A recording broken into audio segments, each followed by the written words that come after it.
This is a lesson from our iPad animation course. To get the full course, go to bloopanimation.com/iPad animation.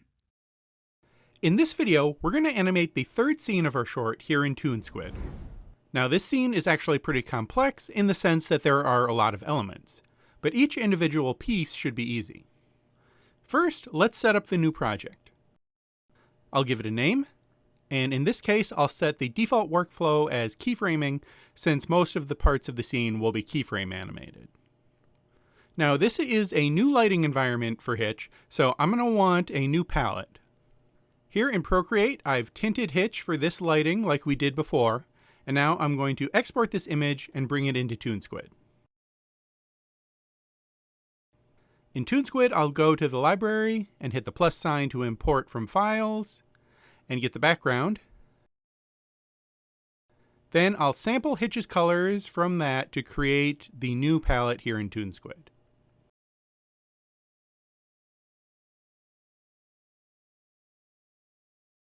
Okay, now I don't need that image anymore, so I'll delete it.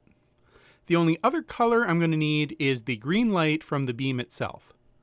I'm going to go to that background from Scene 2 in Procreate and sample the green color. Then on the Color menu, under the Value tab, I can just copy that hexadecimal value.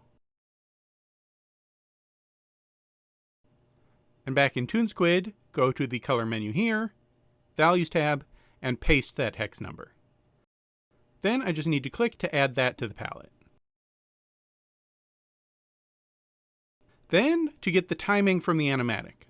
The scene starts at 19 seconds, then he finishes landing in his chair at 22 seconds 9 frames, and then it pulls out and the shot ends at 25 seconds 19 frames, meaning the total scene is 163 frames. I'll keep that in mind. Now to bring in the backgrounds.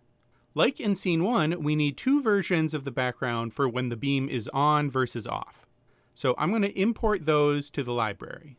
Then add each one to the scene. Then I want them to be on the same layer, so I'll make room and drag the blue version to the end. So at some point when the beam goes off, it's going to swap from the green lighting to the blue. We'll worry about where exactly that happens later. Now I'll make the hatch that's supposed to be in the floor using some basic vector shapes.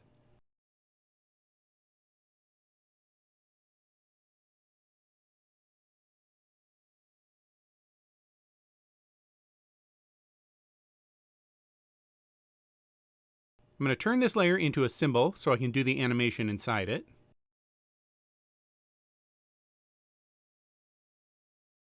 The trick here is the door of the hatch is made up of these triangular shapes that are masked by the door shape layer beneath them. Then I just need to keyframe animate all of those shapes sliding from beyond the hole into their closed position to create the hatch close animation.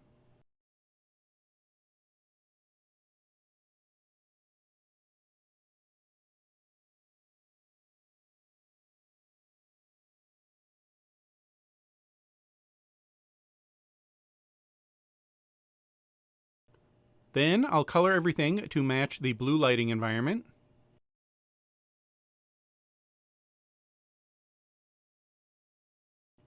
Then on the main timeline on the time properties of the hatch layer, I'll set up keyframes, making sure the last one is set to hold.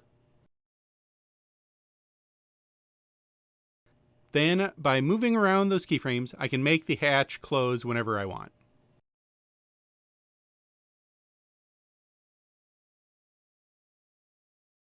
Next, I'm going to make the beam. I'll just make a basic vector shape matched up to the beam emitter. Then I'll give that a gradient with some transparency. Then what I want to do is make keyframes to animate the gradient throbbing a little bit.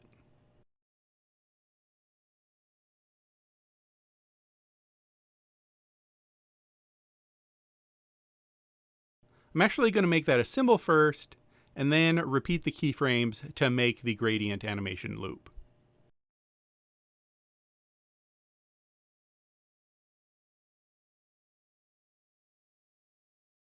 Then I'm going to duplicate that shape, make that a flat color, and that will be a mask for the beam ring animation I'm going to do.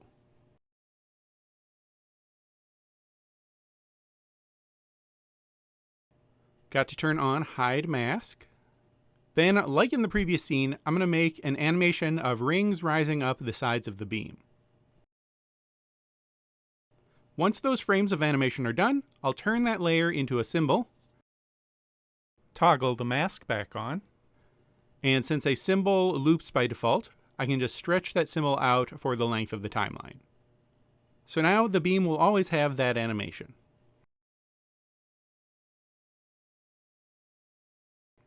Next, I need the hover chair that catches Hitch. This is just a single drawing that I'll draw based on the concept art that I've imported.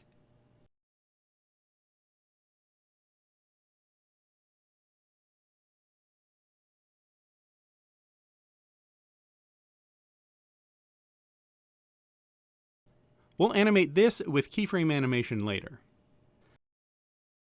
Next, I need the layer with the aliens on it.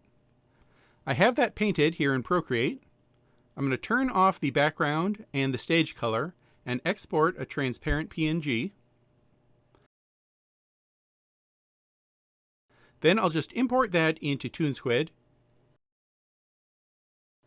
and we'll be able to keyframe animate the scale of this later. Now, the only component of the scene left is the Hitch animation. So I'm going to make the rough layer and start roughing in Hitch.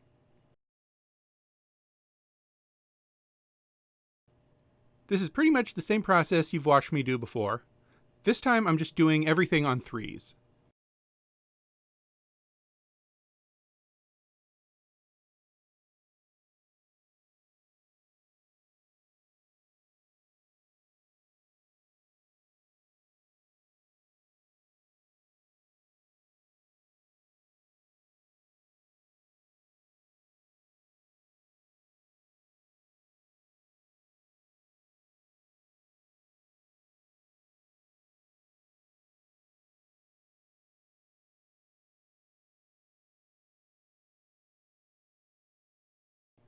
Once I get to this point in the fall, I need to do the chair animation to know where to place him. I'm going to copy and paste the keyframes for this center position of the chair and have that come much later after the chair has come to rest. Then I'm going to change the start to be off screen. Then at the right time, the chair will zip in, jump up and catch Hitch mid-fall,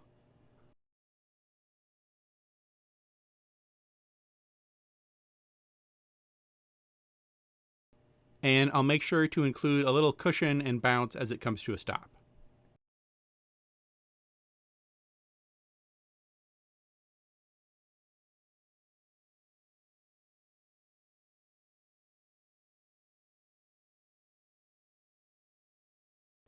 Once that's done, I can fill in the rest of Hitch's animation.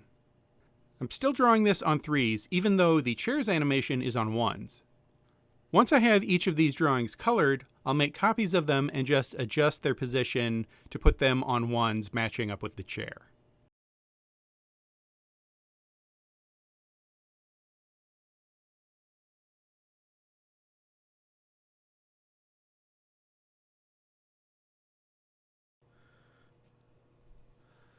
Then after the chair comes to a stop, there's the little animation of him gradually looking up and seeing the aliens. When we get to that last pose, I'm just going to hold that for the rest of the scene to give time for the camera pullout to happen.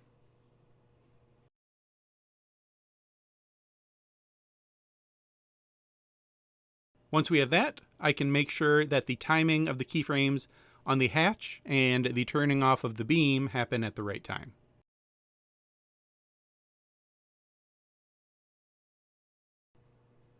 And I want a little more time before Hitch appears, so I'm going to slide his frames over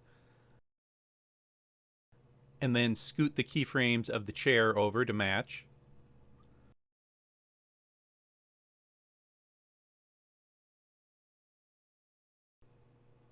And I'm going to extend out the frames at the end to give us some more time there as well.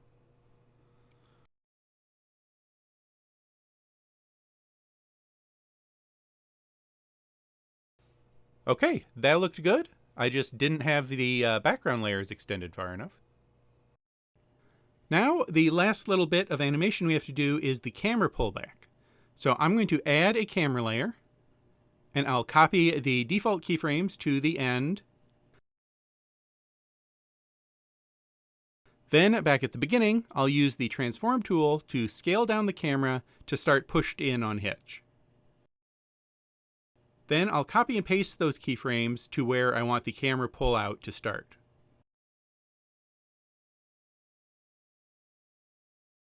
Then I'll adjust the timing and apply easing.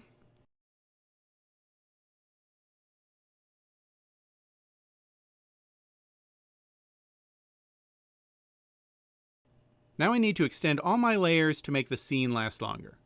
I want some time after the camera to hold for a moment. This will actually get us to exactly our 163 frames that was in our animatic.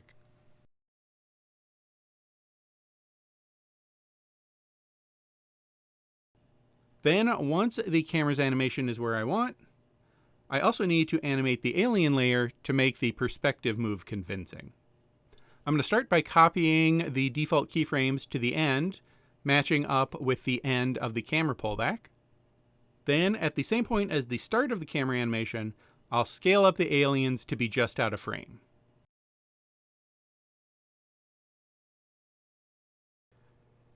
Then I need to make sure the easing matches as well.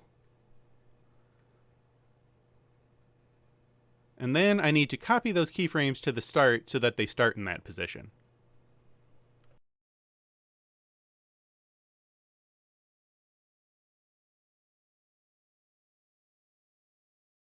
Great. Now that that's done, all that's left to do is clean up and color the hitch animation. I'll make sure I have a group for my hitch layers, and then create a cleanup layer. And I'm going to make a tracing paper layer too and fill it with gray to make it easier to draw dark lines over this dark background.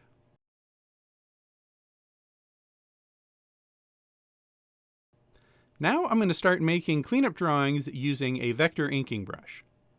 Being able to use a vector brush is nice because Hitch is very small on screen in this scene, so we'd normally be getting a lot of pixelation. We just need to remember to make our line thick enough so that it will actually show up clearly when we export.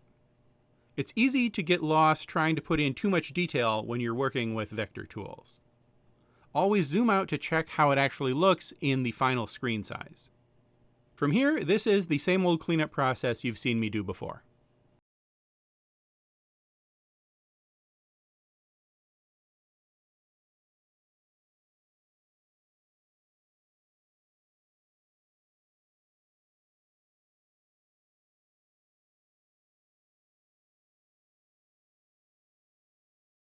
Okay, let's see how that looks.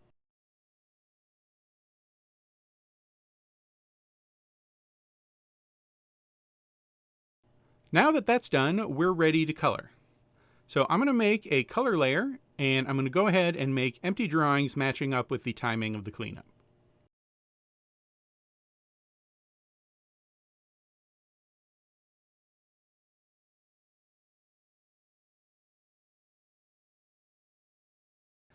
And with the cleanup layer set as the fill reference, I can use the paint bucket tool to start filling areas of the character.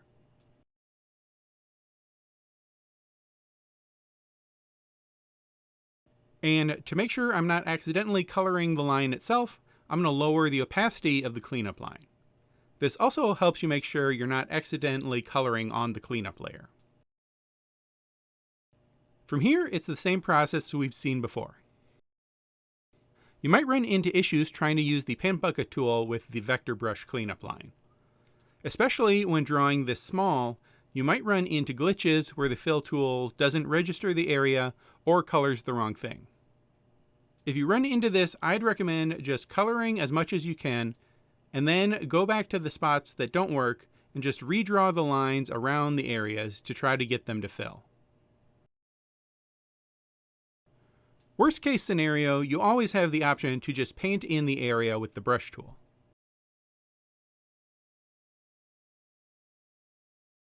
Okay, now that we've got Hitch colored, we need to match him up to the chair by putting him on ones for that portion. For the frames where Hitch is in contact with the chair, I'm going to split the drawing on the second frame for the cleanup and color layer. Then, making sure both the layers are selected, use the transform tool to shift Hitch so that he matches up with the chair's position on all of the frames.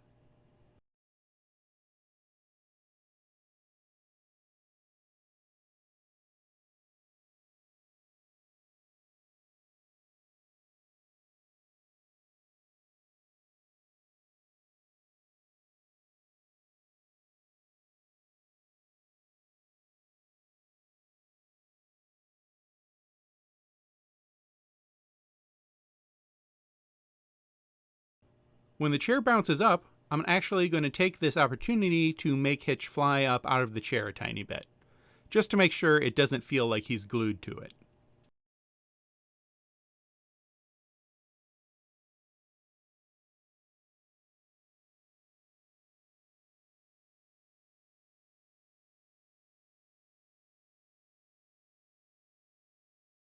Okay, let's see how that looks. Great. One last finishing touch. I'm going to make a layer above the Hitch folder and fill it with a shape with a gradient the color of the ceiling light that's brighter up top.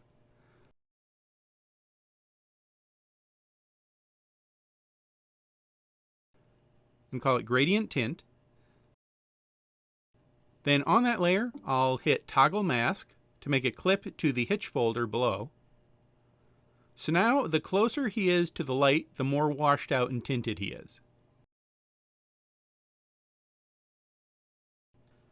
The effect is a little strong, so I'll set the blend mode for that layer to screen and lower the opacity. Okay, then let's check out our finished scene.